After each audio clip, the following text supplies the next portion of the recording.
तस्करी की वजह से भारत में गधों की आबादी कम हो रही है। उत्तर प्रदेश, राजस्थान और गुजरात में तो इनकी संख्या में जबरदस्त कमी आई है। गधे के मांस, खाल और हड्डियों से दवाएं बनाई जाती हैं। और चीन में तो लोग गधे का मांस खाते भी हैं। वहां गधे की चमड़ी से बनने वाले जेलेटिन यानी गोंद जैसी चीज से एजियाओ नाम की दवा बनाई जाती है, जिसका इस्तेमाल इम्यूनिटी बढ़ाने और जोड़ों के दर्द में किया जाता है। मतलब चीन में गधे के मीट और चमड़े की बहुत डिमांड है, जिसे पूरा करने के लिए उसे दूसरे देशों से गधे मंगाने पड़ते हैं।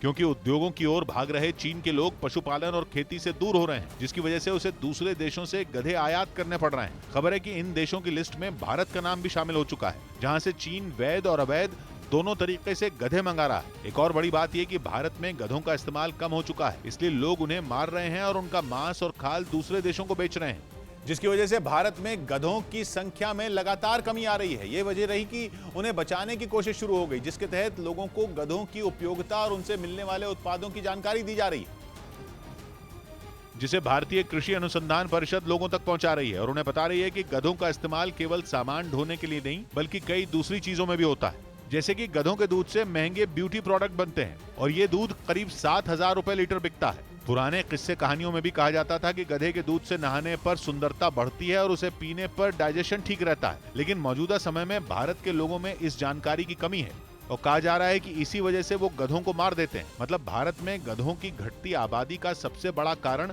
जानकारी की कमी है, क्योंकि लोगों को पता ही नहीं कि गधे का क्या क्या इस्तेमाल हो सकता है और इसी वजह से वो उनका चमड़ा और मांस चीन जैसे देशों को दे देते हैं, जहां गधे का मीट खाया जाता है और चमड़े से दवा बनाई जाती है। खबर है कि भारत में गधों की संख्या में कमी के बारे में एक रिसर्च से ये पता चला, जिसमें दावा किया गया कि साल 2007 के बाद से भारत में गधों की आबादी में जबरदस्त गिरावट आई। रिसर्च के आंकड़े बताते हैं कि 2007 में देश में करीब 4.5 लाख गधे थे, जो 2012 में घटकर करीब 3 लाख हो गए और 2019 में तो इनकी संख्या 1 लाख के आसपास ही रह गई। रिसर्च में दावा किया गया कि 2012 से 2019 के बीच इन गधों की आबादी 61% तक कम हुई और जिन राज्यों में ये सबसे ज्यादा घटे वो हैं राजस्थान, गुजरात और उत्तर प्रदेश, जहां गधों की आबादी 70% तक घट गई। इस लिस्ट में बिहार और आंध्र प्रदेश जैसे राज्यों का नाम भी शामिल है। इन राज्यों में गधों की संख्या में करीब 50% कमी आई।